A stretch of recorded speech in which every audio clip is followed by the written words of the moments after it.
नमस्कार विद्यार्थी मित्रांनो, इतिहास मालिका या नव्या यूट्यूब चॅनलमध्ये आपल्या सर्वांचं हार्दिक स्वागत.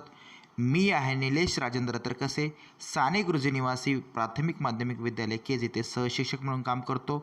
आपल्या या यूट्यूब चॅनलमध्ये शालेय पाठ्यपुस्तकाचा जो कला शाखा घटक आहे त्याचा अभ्यासक्रम आपण अभ्यासणार आहोत. चला तर मग सुरुवात करूया आपला इयत्ता 10वीतला इतिहासाला. आपल्याला माहितीच आहे की इयत्ता 10वीतला इतिहासाला इयत्ता 9वी आणि 10वीच्या पुनर्रचित अभ्यासक्रमानुसार एक नाव दिलेलं आहे. त्याला नाव आहे उपयोजित इतिहास. आपल्याला सर्वांना माहितीच आहे. त्यातलं पहिलं प्रकरण बघा, तुमच्या स्क्रीनवर दिसतं इतिहास लेखन पाश्चात्य परंपरा. या प्रकरणाला सुरुवात करण्यापूर्वी मी तुम्हाला सांगू इच्छितो की जे आपल्या सिलेबसमध्ये जे क्षमता विधान असतात आणि जे घटक असतात, या घटकामध्ये प्राचीन ते आधुनिक कालखंडातील इतिहासाचे घटक, प्राचीन ते आधुनिक कालखंडातील इतिहासाचे चिकित्सक समालोचन या घटकातलं हे प्रकरण आहे. या प्रकरणामध्ये बघा आपली क्षमता विधान आहेत. ही क्षमता विधानं इतिहास लेखनाची परंपरा स्पष्ट करणे, इतिहास लेखनाचे शास्त्र विकसित होण्यास अनेक पाश्चात्य विचारवंतांचा हातभार लागला हे जाणून घेणे, भारतीय इतिहासातील विविध कालखंडाचा चिकित्सक आणि तुलनात्मक अभ्यास करता येणे, भारतात तसेच जगात झालेल्या ऐतिहासिक संशोधनाची माहिती मिळवता येणे, इतिहास हा शास्त्रशुद्ध अभ्यास विषय हे सांगता येणे. म्हणजे पहिलं प्रकरण जे आहे इतिहास लेखन पाश्चात्य परंपरा आणि दुसरं प्रकरण आहे इतिहास लेखन भारतीय परंपरा. हे दोन्ही प्रकरणं प्राचीन ते आधुनिक कालखंडातील इतिहासाचे चिकित्सक समालोचन या घटकामध्ये येतात. हे सर्वप्रथम तुम्ही जाणून घ्या. चला सुरुवात करूया थेट प्रकरणाला. तुमच्या स्क्रीनवर बघा तुमचं पुस्तकाचा पेज क्रमांक 1 दिसतोय. या पुस्तकाच्या पेज क्रमांक 1 नुसार आपण माहिती घेऊया आणि समजून घेऊया. गतकाळात घडून गेलेल्या घटनांची क्रमशः संगती लावून त्याचे आकलन करून घेणे या उद्दिष्टाने इतिहासाचं संशोधन, लेखन आणि अभ्यास केला जातो. ही एक अखंडित चालणारी प्रक्रिया असते. तुमच्या पुस्तकाचा पहिल्या पॅराग्राफमध्ये हे सांगितलंय. आता यावरून तुम्ही बघा समजून घ्या. इतिहास म्हणलं तर भूतकाळ, आणि इतिहासामध्ये ज्याही घटना घडतात त्या भूतकाळात असतात, आणि परंतु त्या घटनेची क्रमशः संगती लावून, क्रमशः म्हणजे क्रम लावून, संगती लावून त्याचे आकलन करून घेणे हे महत्त्वाचं आहे इतिहासामध्ये. पण यावरच थांबत नाही, तर त्यावर संशोधन आणि लेखन हे केलं जातं. लेखन करूनही थांबत नाही, तर त्यावर आणखीन अभ्यास केला जातो आणि आणखीन त्या सुधारणा करून लेखन केलं जातं. म्हणजेच ही एक अखंडित चालणारी प्रक्रिया असते. म्हणजे त्याला इतिहास लेखन आपण म्हणू शकतो. तुम्हाला माहितीच आहे वैज्ञानिक ज्ञानशाखामध्ये उपलब्ध ज्ञानाची जी काही सत्यता आहे ती सत्यता पडताळून पाहण्यासाठी 2 पद्धतीचा उपयोग करतात. एक म्हणजे प्रायोगिक पद्धत आणि दुसरी म्हणजे प्रत्यक्ष निरीक्षण पद्धत. याचा अवलंब केला जातो आपल्याला माहिती आहे विज्ञानामध्ये. या पद्धतीच्या आधारे विविध घटनांच्या संदर्भातील जो काही सार्वकालिक आणि सार्वत्रिक नियम आहे तो मांडता येतो. एवढंच नाही तर तो पुन्हा सिद्धही करता येतो. आपल्याला माहिती आहे प्रयोगाद्वारे एखादा समजा न्यूटनचा गुरुत्वाकर्षणाचा नियम आहे तो पुन्हा पुन्हा आपल्याला सिद्ध करता येतो, किंवा ऊर्जा अक्षेत्राचा जो नियम आहे तोही आपल्याला सिद्ध करता येतो. परंतु आपल्या इतिहासाच्या संशोधनामध्ये या दोन्हीही या पद्धतीचा वापर केला जात नाही. दोन्ही कोणत्या? एक प्रायोगिक पद्धती आणि दुसरी प्रत्यक्ष निरीक्षण पद्धती. याचा अवलंब करणे शक्य नसते, कारण इतिहासामध्ये ज्या घटना घडल्या आहेत त्या भूतकाळात असतात, घडून गेलेल्या असतात, आणि ज्यावेळेस या घटना घडलेल्या असतात त्यावेळेस आपण तिथे नसतो. म्हणजे त्या घटनेची पुनरावृत्ती करता येत नाही आणि आपल्याला सार्वकालिक आणि सार्वत्रिक नियम मांडणे शक्य होत नाही आणि तो पुन्हा सिद्धही करता येत नाही.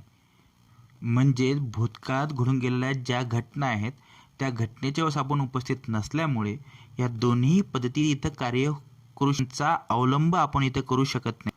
सर्वप्रथम ऐतिहासिक दस्तऐवज लिहिण्यासाठी ज्या भाषेचा आणि लिपीचा वापर केला गेला असेल त्याचे वाचन करण्यासाठी आणि त्याचा अर्थ समजण्यासाठी ती भाषा आणि लिपी जाणणाऱ्या तज्ज्ञाची आवश्यकता असते.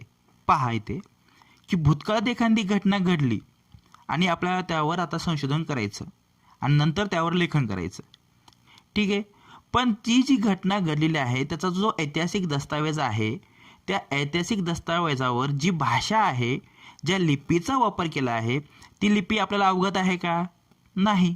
आणि मग अशी लिपी अवगत असणाऱ्या व्यक्तीची म्हणजे अशा तज्ज्ञाची आपल्याला गरज लागते. एवढेच नव्हे, त्या लिपीची जी अक्षरवाटिका आहे म्हणजे त्यांच्या अक्षराचे वळण, ज्यांनी ही लिपी लिहिली असेल म्हणजे जो लेखक असेल त्याची भाषाशैली कशा प्रकारची आहे, ज्या गोष्टीवर म्हणजे एखाद्या दगडावर एखाद्या कागदावर लेखन केलं असेल तर त्याचा निर्मितीचा काळ कोणता आहे, त्या कागदाचा प्रकार कोणता आहे, किंवा अधिकारदर्शक ज्या मुद्रा आहेत, या विविध गोष्टीचे जाणकार आपल्याला आपल्याला लागतात.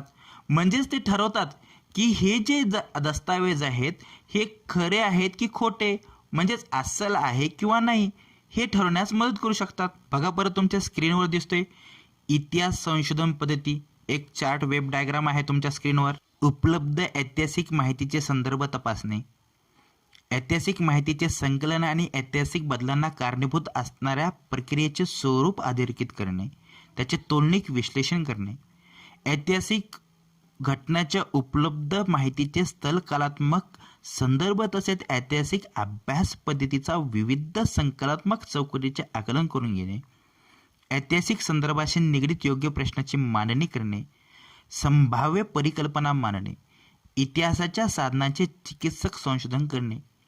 ही सगळी इतिहासाची मांडणी करताना इतिहासाचा संशोधन पद्धती अशी केली जाते की आपल्याला माहिती आहे इतिहासाची साधने, आपण इतिहासाची साधने इयत्ता 9वीच्या पहिल्या पाठामध्ये पाहिलो आहोत. लिखित साधने, मौखिक साधने, ही सगळी साधने आपण अभ्यासलेली आणि त्याचं संशोधन पद्धतीसुद्धा अभ्यासलेल्या आहेत. आणि काही वेळेस इतिहासाच्या संशोधनात विविध ज्ञानशाखा आणि संस्था असतात जे त्याला सहाय्य करतात. उदाहरणार्थ पुरातत्व विभाग आहे, अभिलेखागार आहे, हस्तलिखिताचा अभ्यास आहे, पुराअभिलेख आहे, अक्षरवाटिका शास्त्र आहेत, भाषा रचनाशास्त्र आहेत, नाणकशास्त्र आहेत, वंशावळीचा अभ्यास आहे. खूप आहेत असे. आपण इयत्ता 9वीमध्येच ते सविस्तरपणे असं अभ्यासलेलंच आहे. आता आपण वळूया पुढल्या मुद्द्याकडे, इतिहास लेखनाची परंपरा. सर्वप्रथम जाणून घ्या इतिहास लेखन म्हणजे काय आणि नंतर आपण परंपरेकडे वळूयात. इतिहास लेखन म्हणजे काय बघा, इतिहासात उपलब्ध पुराव्याचे चिकित्सापूर्वक संशोधन करून भूतकाळात घडून गेलेल्या घटनेची मांडणी कशी केली जाते हे आपण पाहिले, बरोबर. अशी मांडणी करण्याच्या लेखन पद्धतीला इतिहास लेखन असे म्हणतात. परत एकदा बघा, इतिहासात उपलब्ध पुराव्याचे चिकित्सापूर्वक संशोधन करून भूतकाळात घडून गेलेल्या घटनेची मांडणी कशी केली जाते, अशा मांडणी करण्याच्या लेखन पद्धतीला इतिहास लेखन असे म्हणतात. ठीक आहे. आता मग ही मांडणी करणारे जे इतिहासाचे चिकित्सापूर्वक मांडणी करणारे जे संशोधक आहेत, मग ह्यांना काय म्हणायचं, बरोबर, ह्यांना म्हणायचं इतिहासकार. म्हणजेच इतिहासाची चिकित्सापूर्वक मांडणी करणाऱ्या संशोधकाला इतिहासकार असे म्हटले जाते. चला आपण आता परंपरेकडे वळूयात. पहा, इतिहासाची मांडणी करताना भूतकाळात ज्या काही घटना घडून गेलेल्या असतात त्या प्रत्येक घटनेची नोंद घेणे किंवा त्याचे ज्ञान करून देणे हे प्रत्येक इतिहासकाराला शक्य होत नाही, कारण तोही त्या काळात नसतो.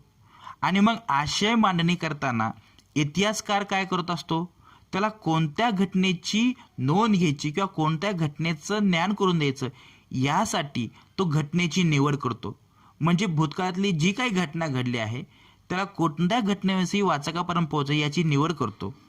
आणि मग निवडलेल्या ज्या काही घटना आहेत त्या घटनेबद्दल किंवा त्याची मांडणी करताना त्याचा जो वैचारिक दृष्टिकोन आहे, त्याची जी वैचार करण्याची पद्धत आहे, या पद्धतीनुसार किंवा त्याच्या लेखनशैलीनुसार निश्चित करतात. मग तुम्हाला एक प्रश्न पडला असेल की जगभरात ज्या काही प्राचीन संस्कृतीमध्ये अशा प्रकारचे इतिहास लेखन करण्याची काही परंपरा होती का नव्हती? तसं पाहिलं तर इतिहास लेखन करण्याची परंपरा नव्हती असं म्हणता येईल, परंतु त्या काळात भूतकाळाची जाणीव किंवा जिज्ञासा नव्हती असे म्हणता येणार नाही. कारण उपलब्ध आधारे त्यांनी जे काही ठिकाणी लिपीचा वापर करून लेखन करून ठेवलेले आपल्याला माहितीच आहे. काही गुहा आहेत, काही गुफा आहेत, काही लेण्या आहेत. याद्वारे आपल्याला भूतकाळात ज्या काही घटना घडल्या त्यांच्या लेण्याच्या माध्यमातून त्यांच्या चित्राद्वारे त्यांनी आपल्याला सांगण्याचा प्रयत्न केलेलाच आहे. एवढंच नव्हे तर आपला माहितीच आहे की वडीलधारा व्यक्तीकडून काही गोष्टी म्हणजे त्यांच्या पूर्वजांच्या जीवनाच्या किंवा त्यांच्या पराक्रमाच्या गोष्टी ह्या पुढच्या पिढीपर्यंत पोहोचवण्याची आवश्यकता त्या काळातही भासत होती. म्हणजे आपण गोष्टीच्या माध्यमातून, गीताच्या माध्यमातून, अशा सगळ्या भरपूर गोष्टी गाण्याच्या माध्यमातून, पोवाड्याच्या माध्यमातून आपण ऐकत होतो. म्हणजेच यासारख्या परंपराही जगभरातल्या संस्कृतीमध्ये अतिप्राचीन काळापासून अस्तित्वात होत्या असे म्हणता येईल. मग आधुनिक इतिहास लेखनात त्या परंपरांचा साधनाच्या स्वरूपात उपयोग केला जातो. पहा, तुम्हाला माहिती आहे का, तुमच्या स्क्रीनवर आणखीन एक चित्र दिसते. हे चित्र आहे फ्रान्स येथील लुरो या संग्रहालयातील सर्वाधिक प्राचीन शिलालेखाचं. या चित्रामध्ये तुम्हाला जर पाहिलं, तुम्ही निरीक्षण करून, तर हातात ढाल आणि भाला घेतलेल्या सैनिकाची एक शिस्तबद्ध रांग आहे आणि त्याचे नेतृत्व करणारी सैन्याने दिसत आहेत. तुम्ही तुमच्या पुस्तकामध्ये ही चित्र निरखून पाहू शकतात. आता याबद्दल काही विशिष्ट नोंदी आहे का बघू. ऐतिहासिक घटना लिखित नोंदी करण्याची परंपरेची सुरुवात मेसोपोटेमियातील सुमेर संस्कृतीमध्ये झाली असे सद्यप्रसिद्ध म्हणता येईल. सुमेर साम्राज्यात होऊन गेलेले राजे, त्यांच्यामधील संघर्षाच्या कहाण्या आणि यांची वर्णने तत्कालीन शिलालेखामध्ये जतन केलेली आहेत. त्यातील सर्वाधिक प्राचीन शिलालेख सुमारे 4500 वर्षापूर्वी सुमेरमधील 2 राज्यामध्ये झालेल्या युद्धाची नोंद करणारा असून तो सध्या फ्रान्समधील लुरो या जगप्रसिद्ध संग्रहामध्ये ठेवलेला आहे. म्हणजे तुम्हाला जे स्क्रीनवर जे चित्र दिसते हे त्या संग्रहालयातील शिलालेख आहे. आणि हे शिलालेखाबद्दल काय गोष्ट आहे की सुमेर साम्राज्यामध्ये काही वरिष्ठ दिग्गज असे राजे होऊन गेले आणि त्यांच्या काही कहाण्या आहेत. या कहाण्या शिलालेखामध्ये जतन केलेल्या असतात आणि हे 4500 वर्षापूर्वी सुमेरमधील 2 राज्यामध्ये झालेल्या युद्धाची नोंद करणारा हा एक शिलालेख आहे. वळूया आपण पुढल्या मुद्द्याकडे, आधुनिक इतिहास लेखन. आधुनिक इतिहास लेखनाची पद्धतीची प्रमुख 4 वैशिष्ट्ये सांगितली जातात. पहिलं पाहूया. ही पद्धती शास्त्रशुद्ध आहे. तिची सुरुवात योग्य प्रश्नाच्या मांडणी करण्यापासून होते. म्हणजेच आधुनिक इतिहास लेखनाची शास्त्रशुद्ध पद्धती आहे आणि तिची जी सुरुवात आहे ती योग्य प्रश्नाच्या मांडणी करण्यापासून होते. दुसरा मुद्दा, मानव केंद्रित. दुसरं वैशिष्ट्य आहे मानव केंद्रित. मानव केंद्रित म्हणजे जे काही प्रश्न आहेत हे प्रश्न मानव केंद्रित असतात. म्हणजेच जे भूतकाळातल्या विविध मानवी समाजाच्या सदस्यांनी विशिष्ट कालावधीत केलेल्या कृतीसंबंधी असतात. म्हणजे भूतकाळात जे काही मानवी सदस्य होते आणि त्यांनी त्यांच्या काळात ज्या काही कृती केल्यात त्या संबंधी असतात. इतिहासात त्या कृतीचा संबंध कुठलीही दैवी घटना किंवा कुठल्याही देवदेवतेच्या कथाकहाण्याशी जोडण्याचा प्रयत्न केला जात नाही. हे दुसरं वैशिष्ट्य आहे बघा आधुनिक इतिहास लेखनाचं. बघा, लक्षात घ्या की पहिलं वैशिष्ट्य शास्त्रशुद्ध पद्धती, तिची सुरुवात योग्य प्रश्नाच्या मांडणी करण्यापासून होते आणि हे प्रश्न मानव केंद्रित असतात. त्याचा संबंध मानवाच्या सदस्यांनी केलेल्या कृतीसंबंधी असतो, नाही देवी घटना किंवा देवदासाची कथाकहाण्याशी जोडलेला नसतो. ठीक आहे. तिसऱ्या मुद्द्याकडे बघा, विश्वासार्ह पुरावा. म्हणजे हे जे काही प्रश्न आहेत या प्रश्नाचा इतिहासातील उत्तरांना विश्वासार्ह पुराव्याचा आधार असतो. उडवाउडवीचे नसतात, त्यांना ठराविक असा विश्वासार्ह पुरावा असतो. त्यामुळे इतिहासाची मांडणी ही तर्क सुसंगत असते. ठीक आहे. पुढल्या वैशिष्ट्याकडे आपण येऊयात. चौथं की मानव जातीने भूतकाळात केलेल्या कृतीचा मानव जातीचा वाटचालीचा वेध इतिहासात घेतला जातो. वाटचालीचा वेध म्हणजे मानव जातीने भूतकाळात ज्या काही कृती केल्यात आणि भविष्यात मानव जातीचा वाटचालीचा वेध घेतला जातो. म्हणजेच त्या आधारेच ज्या पूर्वी मानवाने केल्यात त्याच्या आधारे मानव जातीचा वाटचालीचा वेध इतिहासात घेतला जातो. ही सगळी 4 वैशिष्ट्ये युक्त असलेल्या आधुनिक इतिहास लेखनाची बीजे ही प्राचीन ग्रीक इतिहासकाराच्या लेखनात सुद्धा आपल्याला पाहावयास मिळतात. आणि असाच एक ग्रीक इतिहासकार ज्याचं नाव आहे हिरोडोटस, या हिरोडोटसनं पहिल्यांदा, लक्षात घ्या, पहिल्यांदा हिस्ट्री हा शब्द ग्रीक भाषेतील आहे आणि त्यांनी या शब्दाचा प्रथम वापर केला. हिस्ट्री, हिस्ट्री म्हणजे इतिहास, हा ग्रीक भाषेतला शब्द आहे आणि या ग्रीक भाषेतल्या शब्दाचा म्हणजे हिस्ट्री या शब्दाचा हिरोडोटसने पहिल्यांदा त्याचा वापर केला, तो म्हणजे द हिस्ट्रीज या ग्रंथाच्या शीर्षकासाठी. आणि म्हणून हिरोडोटसला, लक्षात घ्या परत एकदा बघा, हिरोडोटसला इतिहासाचा जनक असे म्हटले जाते. चला वळूयात आपल्या पुढल्या मुद्द्याकडे. युरोपमधील वैज्ञानिक दृष्टिकोनाचा विकास आणि इतिहास लेखन.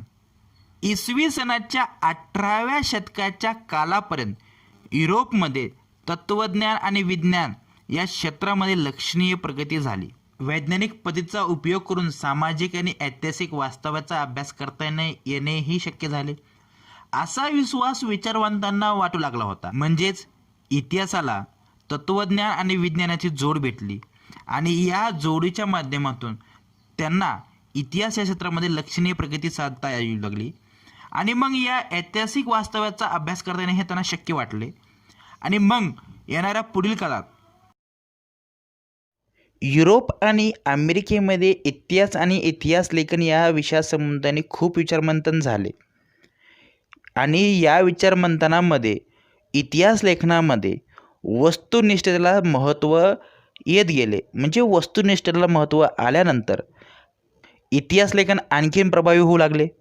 18व्या शतकाच्या आधी युरोपमधील विद्यापीठामध्ये सर्वत्र ईश्वरविषयक चर्चा आणि तत्संबंधित तत्त्वज्ञान या विषयांनाच अधिक महत्त्व दिले गेले होते. परंतु हे चित्र हळूहळू बदलू लागले आणि इसवी सन 1737मध्ये जर्मनीमध्ये गॉटिंगेन या विद्यापीठाची स्थापना झाली आणि या विद्यापीठामध्ये प्रथमच इतिहास या विषयाला स्वतंत्र स्थान प्राप्त झाले. म्हणजे युरोपमध्ये सुद्धा अगदी सुरुवातीला ईश्वरविषयक चर्चा आणि तत्संबंधीचे तत्त्वज्ञान एवढंच माहिती, एवढ्याच विषयांना अधिक महत्त्व दिले गेले होते. नंतर हे चित्र हळूहळू बदलले आणि नंतर इतिहास विषयाला एक विशिष्ट विचारसरणीचा स्थान प्राप्त होऊ लागले आणि त्या स्थानाच्या पोटी जर्मनीमध्ये स्वतंत्र विद्यापीठामध्ये एक इतिहास या विषयाला स्वतंत्र स्थान प्राप्त झाले. एवढेच नव्हे तर जर्मनीमधील इतर विद्यापीठामध्येही इतिहासाची अभ्यासाची केंद्रे बनली. ठीक आहे, वळूया आपल्या पुढल्या मुद्द्याकडे. महत्त्वाचे विचारवंत. अतिशय महत्त्वाचे विचारवंत आपण या मुद्द्यामध्ये अभ्यासणार आहोत. सर्वप्रथम आपण माहिती घेणार आहोत रेने देकार्त. रेने देकार्त हे एक फ्रेंच तत्त्वज्ञानी आहेत. त्यांचा जन्म 1596मध्ये झाला आणि मृत्यू 1650मध्ये. त्यांनी एक ग्रंथ लिहिला, त्या ग्रंथाचं नाव आहे डिस्कोर्स ऑन द मेथड. त्यामध्ये त्यांनी एक नियम सांगितला आणि हा नियम शास्त्रशुद्ध संशोधनाच्या दृष्टीने फार महत्त्वाचा मानला जातो. नियम कोणता आहे बघा. एखादी गोष्ट सत्य आहे असे निसंशयरित्या प्रस्थापित होत नाही तोपर्यंत तिचा स्वीकार कदापि करू नये, हा तो नियम होय. आणि हा नियम त्यांनी त्यांच्या ग्रंथामध्ये म्हणजे डिस्कोर्स ऑन द मेथड यामध्ये नमूद केला.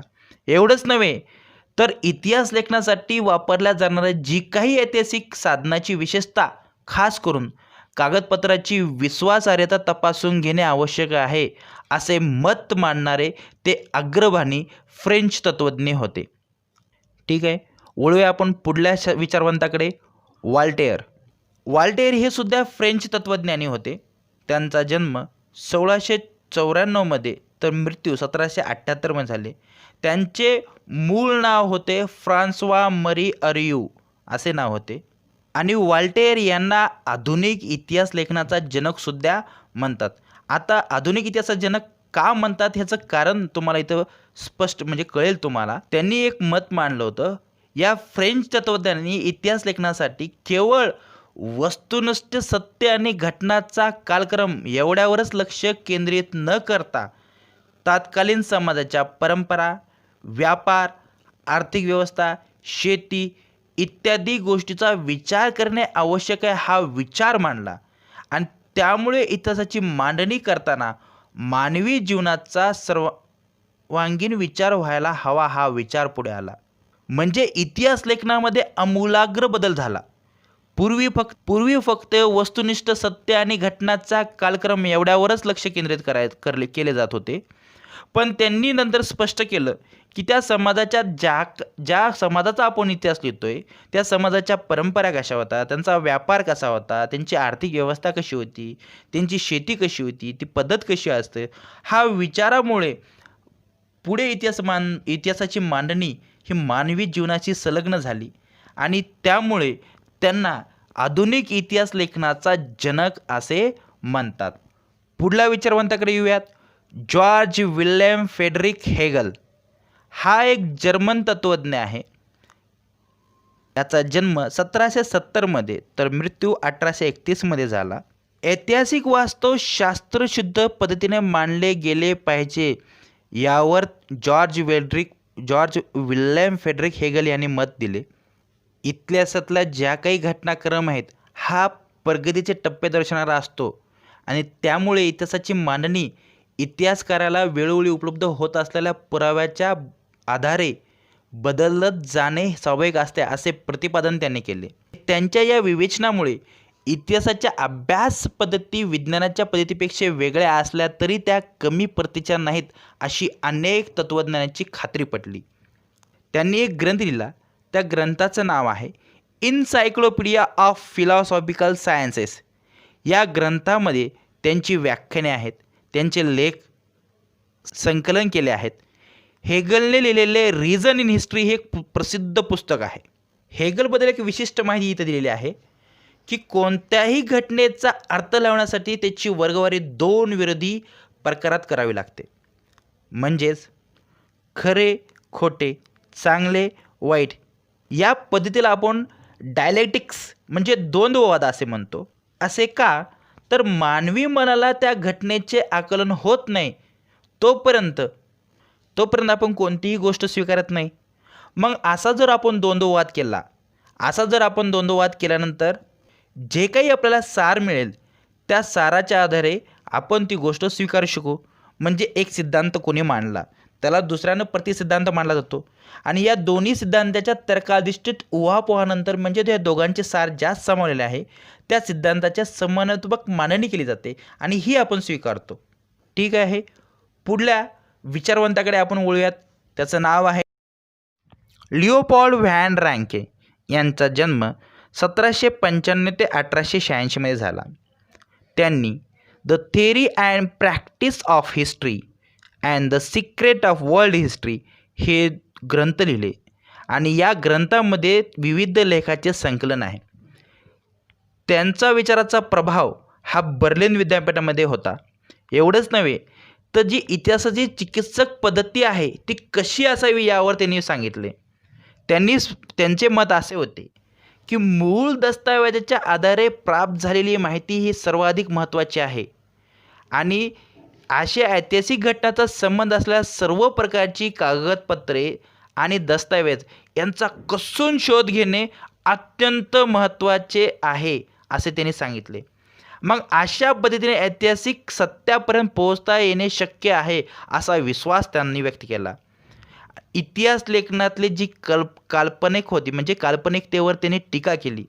काही इतिहास लेखक काही इतिहासकार कल्पना करून इतिहास लेखन करत असतात आणि मग अशा इतिहास लेखनातल्या ज्या कल्पना आहेत ज्या काल्पनिकतेवर त्यांनी टीका केलेली आहे. पुढला विचारवंत कार्ल मार्क्स. आपल्या सर्वांना हा परिचय आहे. आपण त्याचं नावही ऐकून अतिशय महत्त्वाचा विचारवंत आहे. ह्यांचा जन्म 1818मध्ये तर मृत्यू 1883मध्ये झाला. कार्ल मार्क्सचा विचार आजही जगामध्ये प्रसिद्ध आहे. त्यांचा ग्रंथ दास कॅपिटल हाही जगप्रसिद्ध आहे. आपल्याला माहितीच आहे त्यांनी लिहिलेला ग्रंथ आहे दास कॅपिटल. त्यांचे विचार काय सांगतात? त्यांनी सांगितलेलं आहे इतिहास अमूर्त कल्पनेचा नसून तो जिवंत माणसाचा असतो. पहा, माणसातील नातेसंबंध त्यांच्या मूलभूत गरजा भागवण्यासाठी उपलब्ध असलेल्या उत्पादन साधनाच्या स्वरूपावर व मालकीवर अवलंबून असतात असे स्पष्ट केले. समाजातील वेगवेगळ्या घटकांनी ही साधने समप्रमाणात उपलब्ध होत नाहीत आणि त्यातून मग वर्गवार आधारित विषम विभागणी होऊन वर्ग संघर्ष निर्माण होतो. मानवी इतिहास अशा वर्ग संघर्षाचा इतिहास असून ज्या वर्गाच्या ताब्यात उत्पादनाची साधने असतात तो इतर वर्गाचे आर्थिक शोषण करतो, अशी मांडणी त्यांनी केली. आणि ही मांडणी त्यांची दास कॅपिटल या ग्रंथामध्ये आपल्याला पाहाव्यास मिळते. ठीक आहे, वळूयात आपल्या पुढल्या मुद्द्याकडे. ॲनेल्स प्रणाली. ॲनेल्स प्रणाली म्हणजे काय? 20व्या शतकामध्ये फ्रान्समध्ये ॲनेल्स नावाने ओळखण्यात जाणारी एक इतिहास लेखनाची प्रणाली आहे. त्यालाच आपण ॲनेल्स प्रणाली असं म्हणतो. या ॲनेल्स प्रणालीमध्ये इतिहास लेखनाला एक वेगळी दिशा मिळाली. कशी मिळाली बघा. सरासरी इतिहासाचा अभ्यास फक्त राजकीय घडामोडी, राज्याबद्दलच होता. महान नेते आणि त्या अनुषंगाने राजकारण, मुत्सद्देगिरी, युद्ध यावरच इतिहास लेखन केंद्रित केलेलं असायचं. आपण पाहतोय, जाणतो आणि माहिती आहे आपल्याला इतिहास. एक राजा होता, राजाचा इतिहास, राजाचं युद्ध, इथपर्यंतच हे इतिहास लेखन मर्यादित असायचं. परंतु हे राजकारण, मुत्सद्देगिरी, युद्ध यावर लक्ष केंद्रित न करता तत्कालीन हवामान, स्थानिक लोक, शेती, व्यापार, तंत्रज्ञान, दळणवळण, संपर्काची साधने, समाजाची विभागणी, समूहाची मानसिकता यासारखे असंख्य विषयाचा अभ्यास करणे महत्त्वाचे आहे हे मानले जाऊ लागले. आणि हे सुरुवात झाली ॲनेल्स प्रणाली. ॲनेल्स प्रणाली सुरू करण्याचे आणि तिचा विकास करण्याचे श्रेय जाते फ्रेंच इतिहासकारांना. ठीक आहे, पुढल्या मुद्द्याकडे आपण येऊयात. स्त्रीवादी इतिहास लेखन. त्याच्या नावातच बघा, स्त्रीवादी म्हणजे स्त्रियाच्या दृष्टिकोनातून केलेली इतिहासाची पुनर्रचना. सीमा द बोहा या फ्रेंच विदुषीने स्त्रीवादी मूलभूत भूमिका सिद्ध केली. आपल्याला माहिती आहे, स्त्रियांच्या आयुष्याशी निगडीत नोकरी, रोजगार, ट्रेड युनियन आणि त्यांच्यासाठी काम करणाऱ्या संस्था, स्त्रियांचे कौटुंबिक आयुष्य यासारखे विविध पैलू आहेत. आणि या विविध पैलूचा सविस्तर विचार करणारे संशोधन सुरू झाले. आणि मग त्यात 1990 नंतर स्त्री हा एक स्वतंत्र सामाजिक वर्ग म्हणून इतिहास लिहिण्यावर भर दिलेला आपल्यास पाहायला मिळतो. म्हणजे तेव्हापासून स्त्रीवादी इतिहास लेखनास जास्त सुरुवात आजही आपण बघा पुरुषप्रधान दृष्टिकोनातून पुनर्विचार करतोय.